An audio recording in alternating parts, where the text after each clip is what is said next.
Good morning, ma'am. Okay, good morning. Please all stand up. To formally start our day, let's start it with a prayer. Ms. Rivera, please lead us in universal prayer. Let's bow our head and put ourselves in the presence of the Lord. Amen. Okay, thank you, Ms. Rivera. Good morning, class. Good morning, Ma'am Pangkalan. Are you alright today? Is everything going fine? Yes, ma'am. We're fine. Oh, that's well. Very good. So, before you may take your seat, please do pick up all the pieces of papers or trashes under your chairs. Then arrange the chairs properly and throw your trash on the garbage bin. After that, you may now go to your proper seat and sit silently. But please minimize doing unnecessary noise so we cannot disturb the other classes next to us. Alright, class? Yes, ma'am. So, is everybody settled? Yes, ma'am. Alright, now, we're gonna be checking your attendance. So, raise your right hand and say present when your name is called. Panay, Present, ma'am. Calitra, Present, ma'am. Nari, Present, ma'am. Rivero, Present, ma'am. Mansanido, Present, ma'am. Husay. Present. Okay, very good. No one's absent today. So, now before we're gonna proceed with our today's lesson, let's have some quick recap about what was our yesterday's lesson all about. So, anyone who can tell me what was our yesterday's lesson all about? Ma'am, Yes, Kalitra? it's all about the branches of the government, ma'am. Yes, very good. Yesterday we had discussed about the branches of the government and we have learned that it is divided into 3 branches. Now, anyone, can you tell me what are the 3 branches of the government? Yes, Nari? The 3 branches of the government are the executive branch, legislative branch, and judicial branch, ma'am. Okay, very good. Remember, class, that we have 3 branches of the government. First is the executive branch, which is to carry out the law. Second is the legislative branch, which is to make the laws. And lastly, or the third one, is the judicial branch, which is to apply the law. Remember that and bear it on your mind, class, alright? Yes, ma'am. Now, are you ready to listen and learn something new? Yes, ma'am. I can't hear you. Are you ready to listen and learn something new? Yes, ma'am. So, now we have another interesting lesson to be discussed. And throughout this lesson, you are expected to identify the different powers of the president, and express your ideas about the importance of knowing the powers of the president. And lastly, you will be able to discuss the different powers of the president. Are you excited, class? Yes, ma'am. Alright, but before that, I have here a set of images to show you that will aid us on our lesson today. So, for the first image, I know that you all know these 2 persons is. Now, can you tell me who are these persons? Yes. Yes, ma'am. It's Gloria Macapagal Arroyo and Corazon Aquino. Now, can you tell me what are your ideas about these 2 persons? I think, ma'am, they are the first female who become the president of this nation. Yes, exactly. They are the only 2 ladies who became the president in our nation. Corazon C. Aquino are the first one and followed by Gloria Macapagal Arroyo. Okay, very good. Now, for this one, can you tell me who is this? Joseph Estrada. Very good. He is Joseph Ejercito Estrada, and he is known for his program Era para sa Mahirap. Very good. Now, how about this one? Do you know who this person is? Noynoy Aquino. Noynoy Aquino. He is Benigno Simeon C. Aquino III, the late son of the late President Corazon C. Aquino and Ninoy Aquino. So lately, he was being used as dead. Devil na siya. Alright? Now, for this one, of course, you know this person is Ferdinand Marcos. Ferdinand Marcos. Ferdinand E. Marcos, the legendary one. Now, what do you know about Ferdinand Marcos, Saifa?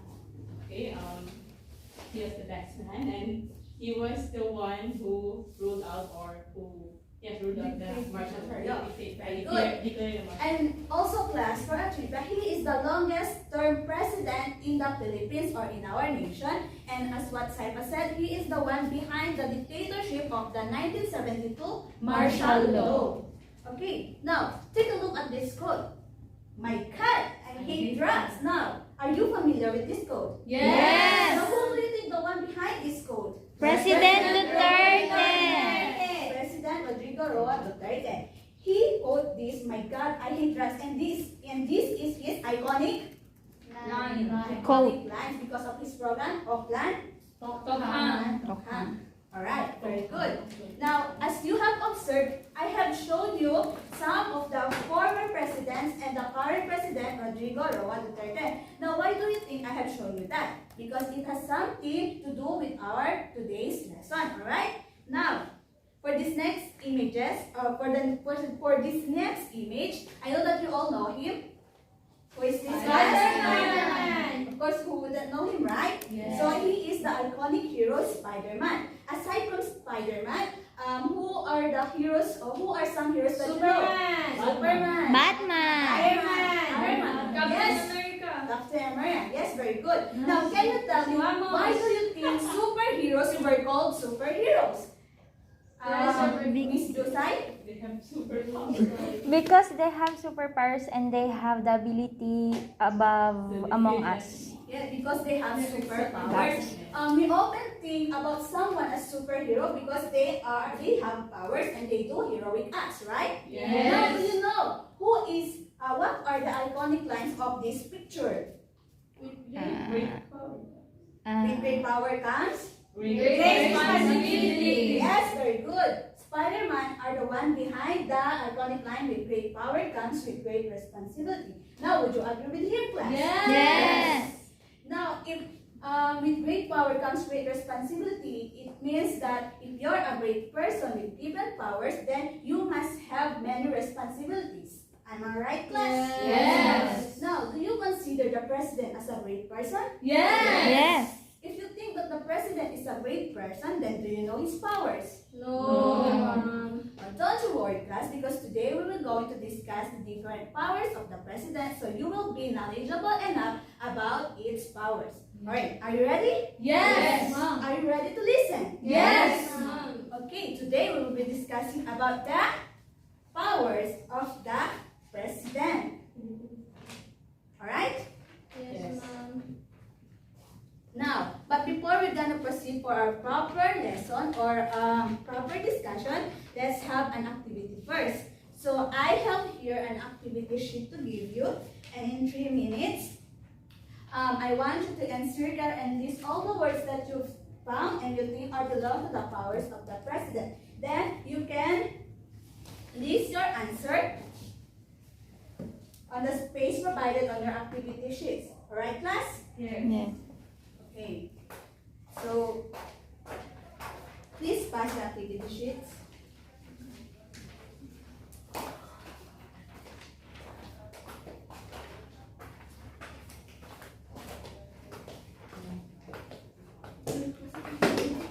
So while doing the activity class, I want you to please minimize the noise because so that we cannot disturb the other classes next to us. So if you see me raising this yellow flag, it means that you have to be silent. Yes, ma'am. Clear, class? Yes, ma'am. And if you see me raising this red flag, it means that you are too noisy. And if I keep on raising this multiple times, you are going to suffer consequences for your action. Understand, class? Yes, ma'am. Okay, very good. Now we may now proceed. Done, class? Yes, ma'am. Alright, so I have here the big copy of your activity sheet, and all I'm gonna do is to call some of you to tell your answers or show your answers to your classmates. Alright? Oh, yes.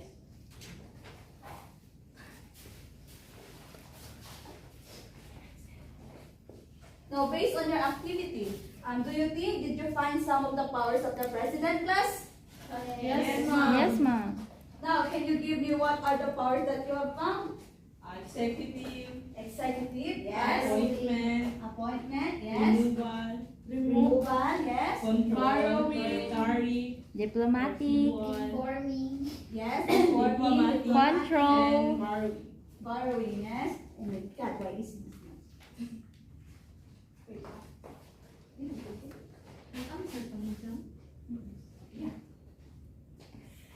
So, for the first power, can you pinpoint where did you find the executive here?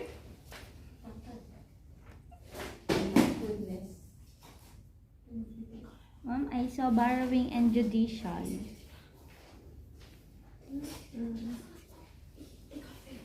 Ma'am, I saw the executive. You found the executive? Yeah, Alright, yes. great. The puzzle isn't yet.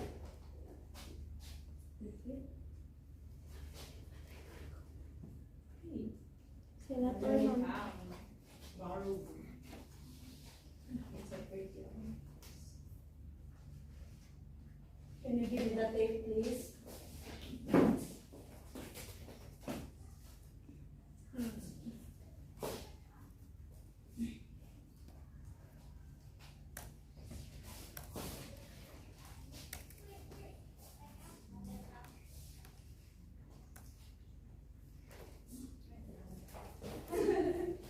Wait lang.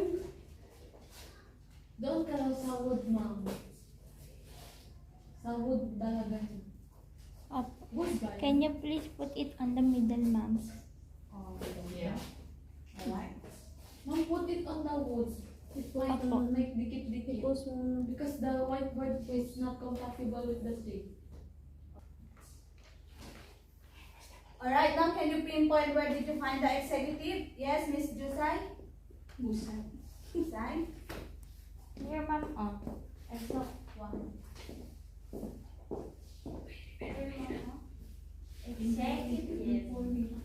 Executive. So, very good.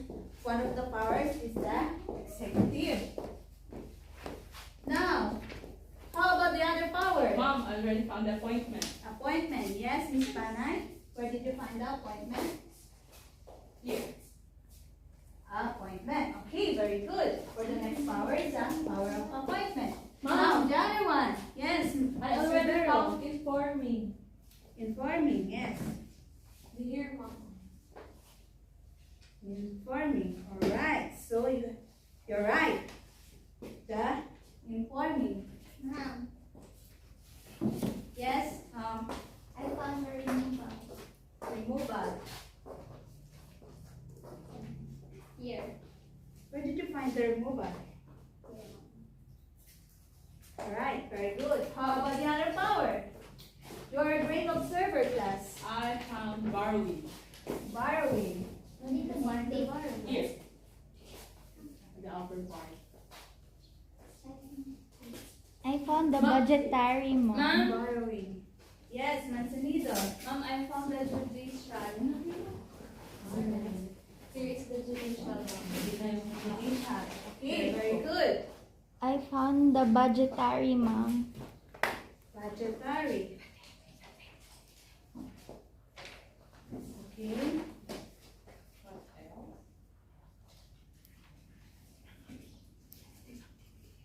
Budgetary.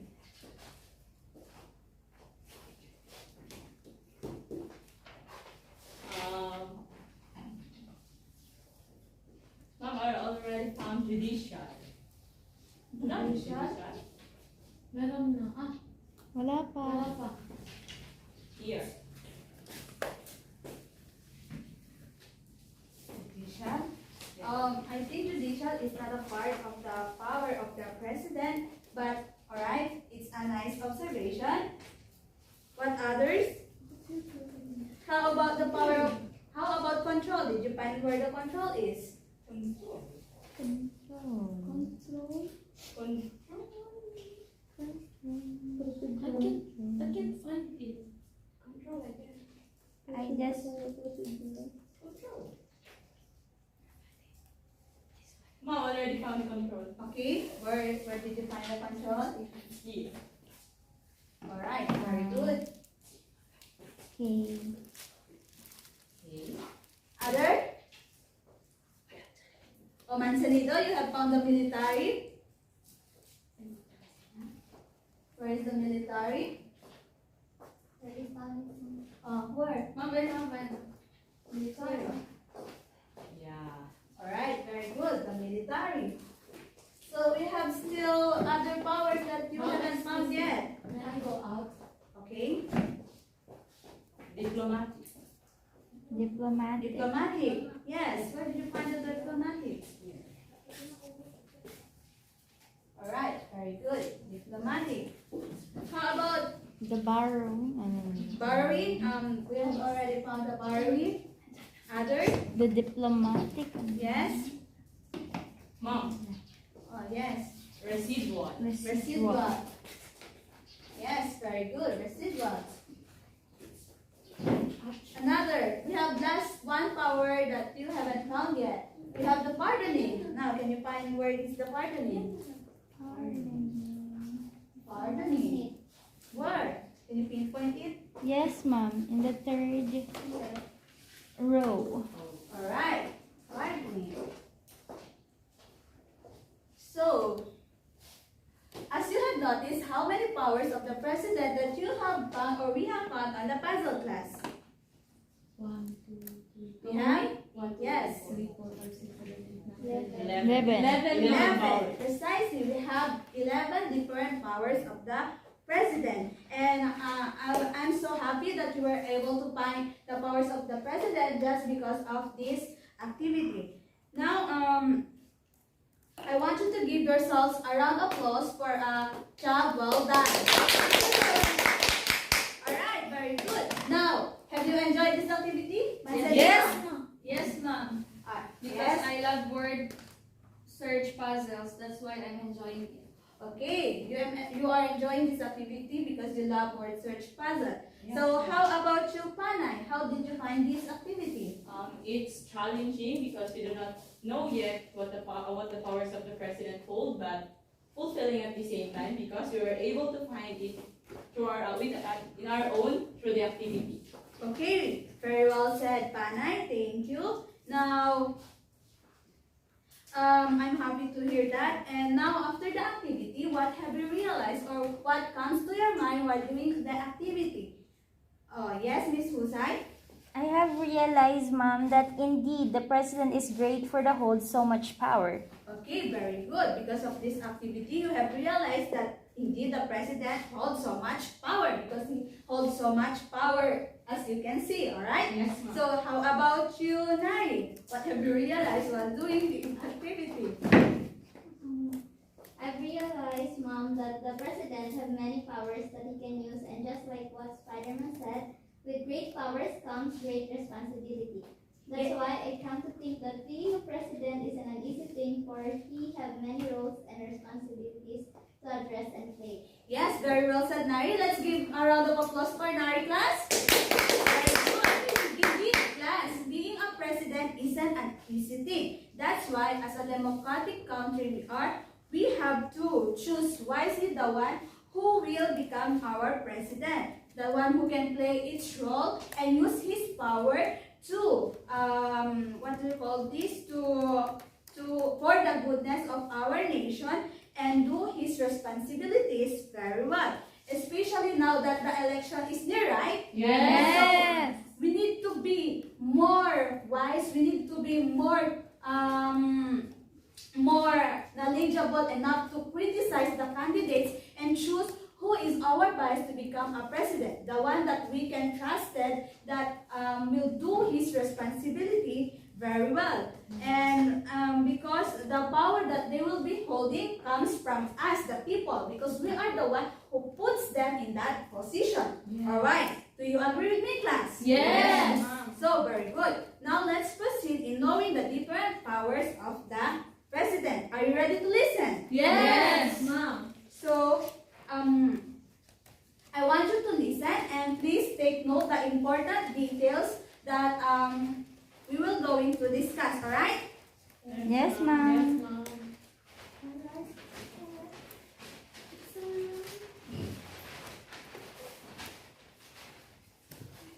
Minimum.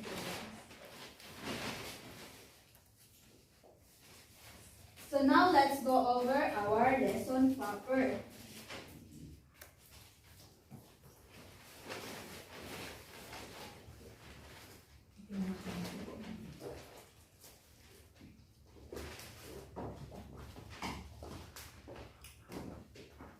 To start our discussion, let's first define what is power. Anyone who can give me their ideas about what is power?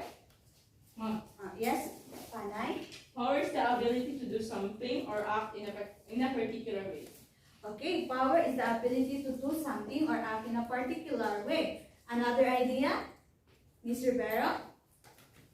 I think mom, power is within us, how we handle things or how responsible we are in doing something. Yes, very good. As what have you said? Power is the ability to do something. It means that a person are holding a power if he is able to do something. Alright? Now, who do you think is the most powerful person in this country or in our country? President. President. Why do you think is the president? Because he is the leader of this nation. Very good, exactly, because he is the leader of this nation. Now, let's define what is president. It says here that the chief executive of the government, commander-in-chief of the armed forces, head of state, highest ambassador, and the lawmaker. So this is the definition of the president. From the definition itself, it already says supremacy, right? Yeah. Because it says that the chief executive of the government. And always bear in mind, class, that the president is the highest elected official in our country. All right. So, did you understand? Did you get it, class? Yes, mom. Now, the question is, do you know what are the qualifications to become a president? A little bit. A little bit, mom. Okay, now, can you give one of the qualifications? Okay, I think the president must be a natural born Filipino. Natural born Filipino. Okay, that's one of the qualifications. Another? A registered voter. A registered voter. Correct. Another? Must be able to read and write. Must be able to read and write. Another? There's another idea, yes? He must be 40 years of age of the day of the election. He must be at least 40 years of age at the day of the election. Is there still other? Yes. Okay, can you tell me what it is? Must have resided in the Philippines 10 years before the election. Wow, very good, class. You all did get the qualifications of the president. It means that you are a great citizen of the Philippines. Your memory span is really good. You still remember it. It was being discussed when you were High school. High school, what? Junior high school. what grade? I think Particular grade 7. Grade 7. Yes, very good. So this is the qualification to become a president. So these qualifications are stated on the 1987 Constitution, Article number 7. So it states there that to become a president, you need to meet these 5 basic criteria, which means first is a natural born citizen, a registered voter, able to read and write, must be 40 years of age at the day of the election, and resided at the Philippines 10 years before the election. Now, can you still follow, class? Yes, mom. Did you get the qualifications to become a president? Yes, mom. Okay, very good. Now, let's go to the proper discussion about the powers of the president. So, here is the first power of the president. Nari, can you read it? Appoint the heads of the executive department, consul, ambassadors, public ministers, officers of AFP, and other officers whose appointments are vested in him in the PC 1987. So, based on the definition, can you tell me what power does this define? From the word appoint, the heads of the executive department, what comes into your mind? He has the power to make decisions in appointing the executive departments and ambassadors. Okay, so Appointing, from the word appointing. Now, what do you think the power of the president that belongs on this definition? Okay, Ms. I Pana. think it's executive power. No, executive power from the word It's power of appointment. power of appointment. Very good. So, power of appointment means appoint the heads of the executive department, consul ambassadors, public minister, officers of armed forces of the Philippines, and other officers whose appointments are vested in him in the Philippine Constitution 1987. Did you get it, class? Yes, ma'am. From the word itself, appoint. So, an example of this power of appointment, the president have the ability to appoint. Are you familiar with the captains of the military, the ministers, or the one who is in the highest position, like the naval captains? Yes. So it is the president who puts them in that position. It is the president who appoints them to be in that position. Clear, class? Yes. Now for the second, Miss Manzanito, please read it. Read it. He shall ensure that laws are faithfully executed. Now, from the definition itself, what do you think is the power of the president belong in this? Ma'am, I think it's the executive. Okay, very good. It is the executive power. He shall ensure that laws are faithfully executed. From the three branches of the government, the president belongs to the executive branch, in which he is the leader of the two other branch. Alright? Now, can you read the third, please? This power implied from the power of to appoint. From the power to appoint. Now, what do you think is that? From the word implied from the power to appoint. If the president had the power to appoint, he also had the power to Power of removal. power of removal. Very good. So, if someone are unable to put them in that position, the president are also unable to remove them in that position. Did you get it, class? Yes. Now, for the fifth one, it is control of all executive department, bureaus, and offices. So, what do you think power of the president is it? Power of control, ma'am. Power of control. Very good. Now for the next one, to call out the armed forces of the Philippines to prevent or suppress lawless violence, invasion, or rebellion. From the word armed forces of the Philippines, or prevent, suppress lawless violence, invasion, or rebellion. What comes onto your mind? What do you think the power of the president that he holds? Military Military power. Military powers. This can also be called as the chief executive close class, alright?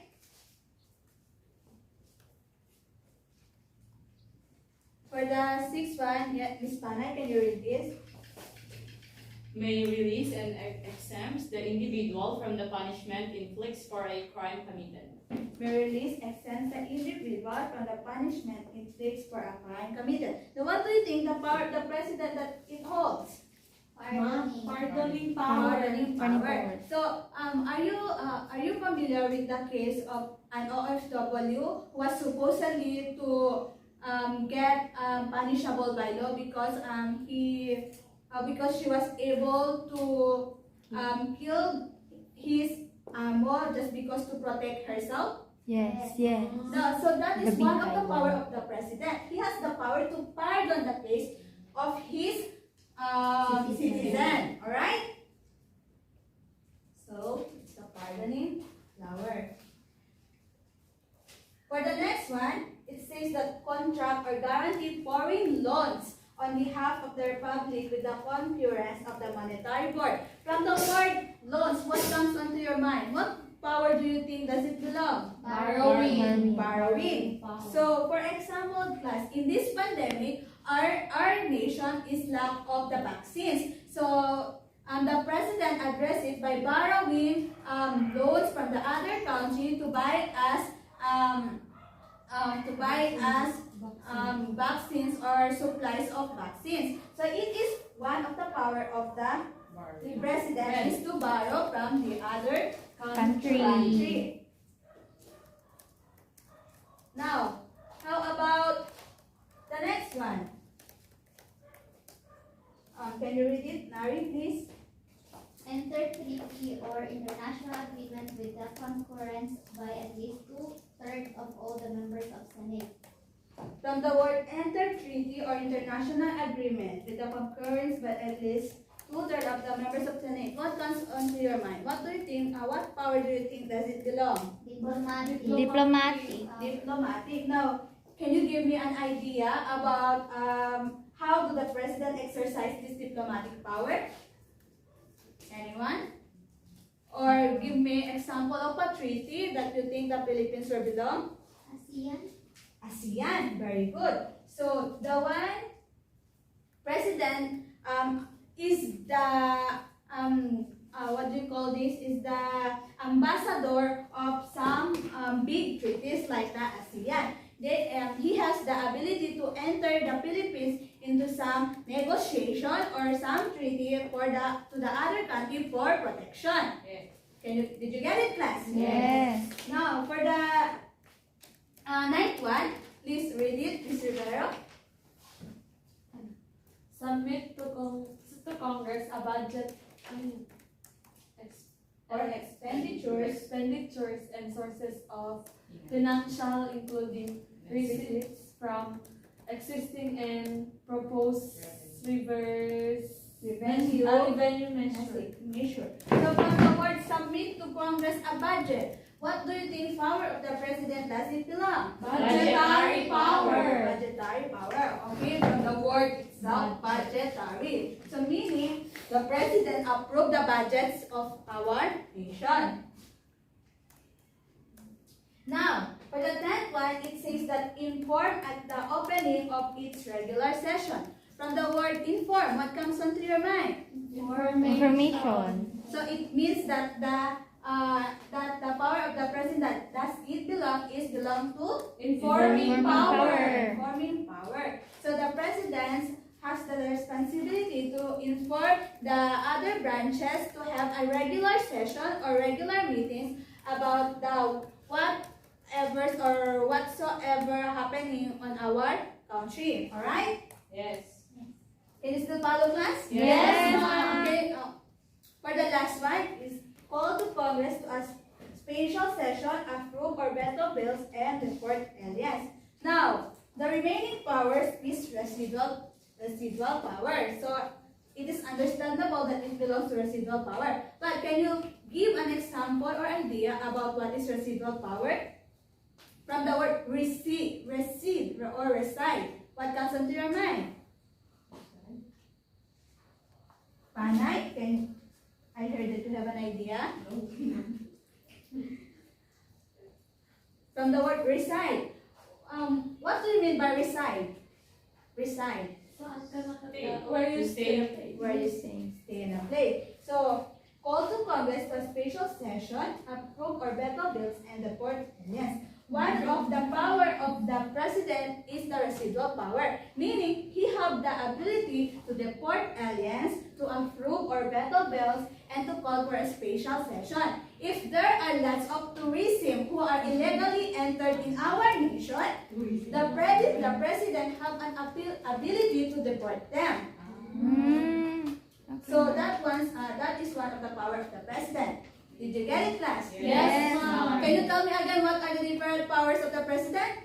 Power of Appointment, executive power, power of control, military powers, pardoning power, borrowing power, diplomatic power, budgetary power, informing power, and residual power.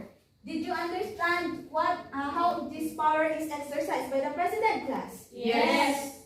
Okay, for the military powers, based on the definition, can you give me one example on how the president will exercise it?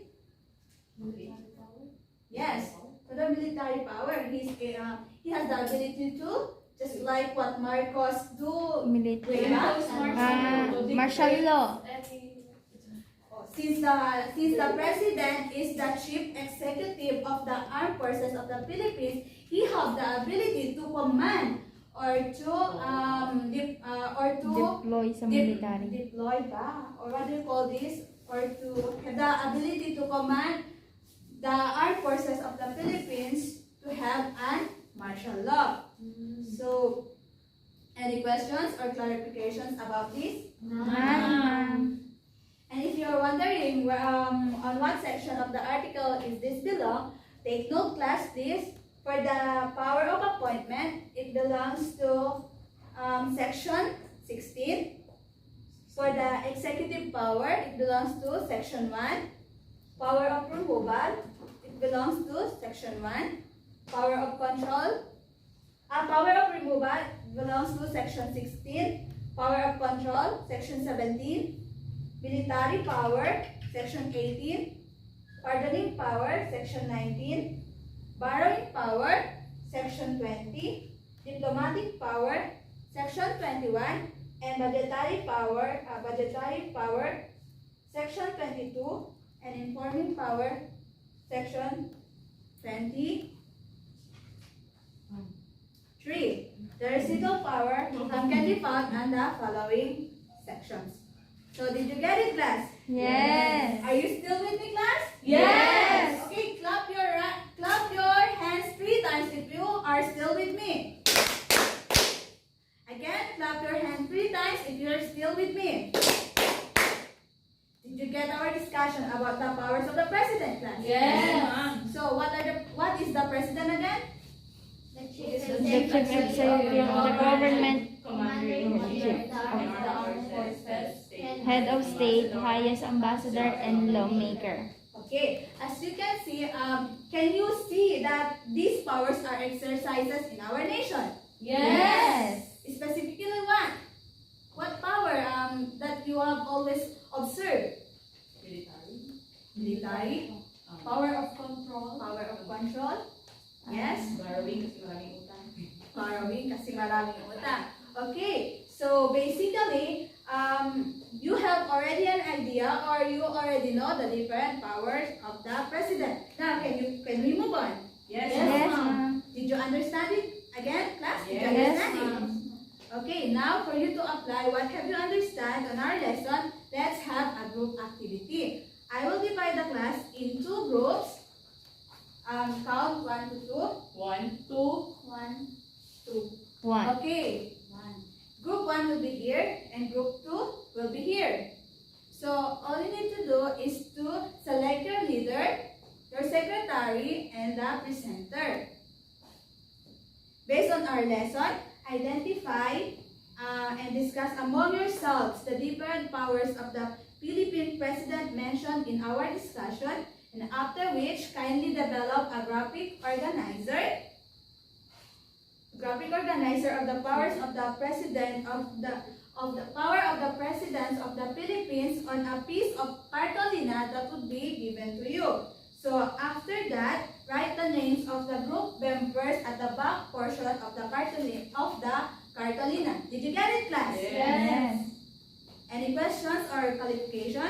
None. So I will give you 5 minutes to do your work, and after 5 minutes, the reporter from each group will come in front and present their output. Alright? Yes, ma'am.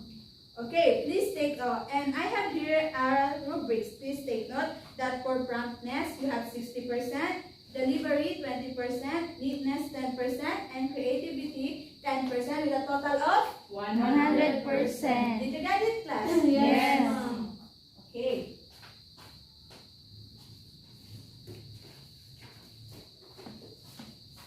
So, group 1, here's your cartolina. Group 2, here's your cartolina.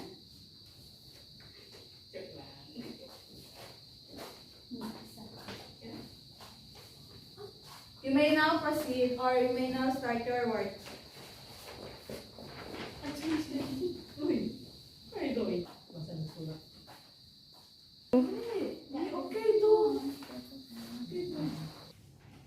Alright, your time is up, class. Presenter, please post your output in front. Then, presenter number 1, you go first with your discussion. Remember that the rubrics that we have our rubrics to follow. Okay? So presenter number 1, you may now proceed.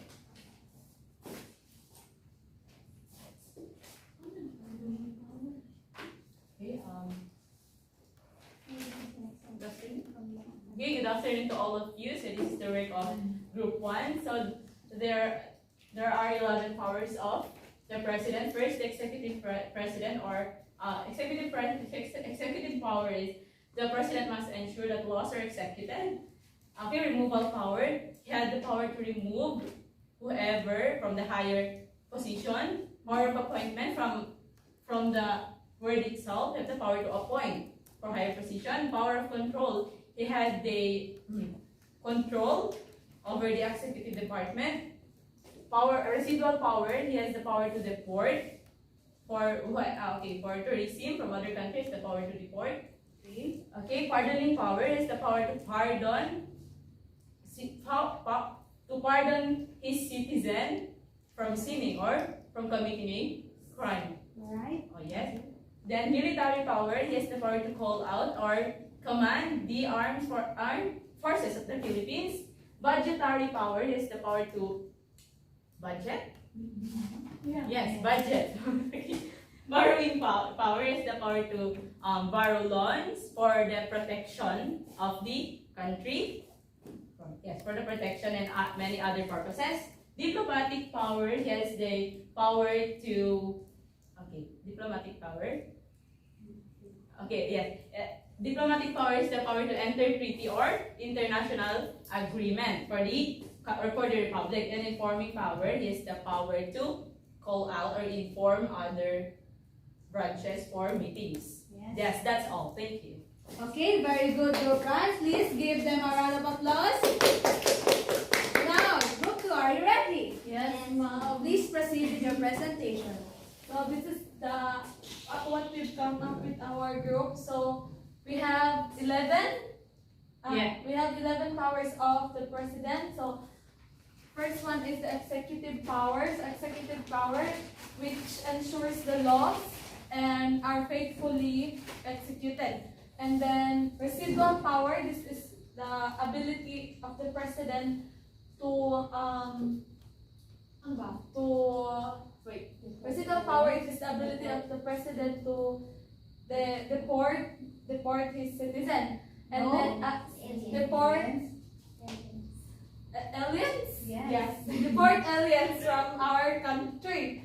And then diplomatic power. It is the enter to the international agreement with the consonants. And then borrowing power, it is borrowing loans from other countries. So the president have the ability and then or the power. Budgetary power, it is to budget in all aspects of in any aspects, especially if centers our country. And then military power, the ability to give command. Yes. And then power of control, of course, the president have the power to control the country and its people in terms of in a good terms now. And then removal power, it is to remove any in terms of tourism. It is to remove any non-Filipino citizen here in our country. And then I think that's it. Okay, very good, Group 2. Please give them a round of applause. So, I'm very happy that you all did come up with a great presentation. It means that you have listened well and understand our lesson. Just always remember, class, that in every power, the keywords are already there. If it means power of appointment, then the president has the power to appoint. Executive power to execute. Power of removal, to remove. Power of control, to control. Military powers, to command the armed forces of the Philippines.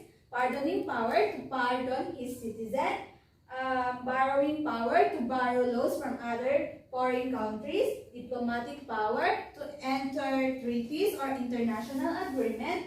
budgetary power to sign the budget for its nation, and informing power to inform its citizens or the other branches, and the residual power, the power to deport the aliens or those who are illegally entered on our nation. Understand it, class? Yes, Yes. ma'am. Did you understand it, class? Yes. Can you tell me what are the different powers of the president again? Power of appointment, executive power, power of removal, power of control, military powers, pardoning power, borrowing power, diplomatic power, budgetary power, informing power, and civil power. Yes, very good, class. You are all fast learners. Now, based on our lesson, what do you think is the importance of knowing the powers of the president? Anyone? No. Oh, Miss Panay? As a citizen of the Philippines, ma'am, it is Yes. important for us to know the powers of the president, for us to be aware. If he is doing the responsibilities well and not overusing its power to get what he wants. Okay, very good. Any other idea? Mancenito? Ma'am, it is also important for us to know the powers of the president because we are the one who puts them in the position. It is us who gave them the power, so we must know it. Okay, very good. From the words that I have heard from you, class, you have expressed the importance of the power of the president because it is important for us citizens to know the powers of the president. So it is really important to know the power of the president, especially for us as a citizen of the Philippines. We have to know the power of the president so that including its scope and limitations to prevent possible abuses that may be committed by him in the exercise of his functions or duties. So it is really necessary, or it is really not really necessary, but it is good, or it is better if you have the knowledge about the powers of the president. Now, do you have any questions or clarifications about our lesson? None. Ma'am. Are you sure? Yes. Alright, it seems that you all have understand the lesson. Now be prepared for a short quiz. Please get one half twice of a paper because we will be having a quiz. Alright, now I have here a 15-item quiz, and I will only read the questions twice, and you are going to write the correct answer on your paper. Okay? Yes. Are you ready? Yes. Number 1. It is the ability to do something or act in a particular way. It is the ability to do something or act in a particular way. Number 2. The highest elected official in our country. The highest elected official in our country. Number 3. Power to call out the armed forces of the Philippines to prevent or suppress lawless violence. Number 4. To become a president, he must be a resident of the Philippines for how many years before the election? To become a president, he must be a resident of the Philippines for how many years before the election? Number 5 to 15. Write the powers of the President of the Philippines. Write the powers of the President of the Philippines in any order. Are you done, class? Yes, ma'am. Now exchange paper with your seatmate and let's check your papers. Number 1, what is our answer? Power. Power. Very good. Number 2, President. very good. Number 3, Military powers. alright. Number 4, 10. okay, correct. Now 5 to 15, write the powers of the President of the Philippines. Check if I have mentioned one of the power. Executive, appointment, removal, control, military, pardoning, borrowing, diplomatic, budgetary, informing, residual. Can you follow, class? Yes. Are you done checking the papers? Yes, ma'am. Okay, who got the perfect score? Ma'am. Ma'am. Alright, very good. Please pass all the papers in front. Alright. There are so many perfect scores. Now, before we're gonna end this this day or our lesson, I have here an assignment in a one whole sheet of paper. You need to research the different types of the government. You have to submit it on our next meeting. Alright, class? Yes. Do you still have any questions or clarifications? Yeah, Mom. None. Okay, very good. So that would be the end of our class today. Please pick up all the pieces of papers or trashes under the chairs. Then arrange your chairs properly. Then go back to your proper seat. And please avoid doing noise so that we couldn't disturb the classes that are still ongoing next to us. Okay? Yes, ma'am. Yes, Mom. Okay, thank you for today and have a great day ahead of you. Goodbye, class! Goodbye, Ma'am Pangkalan.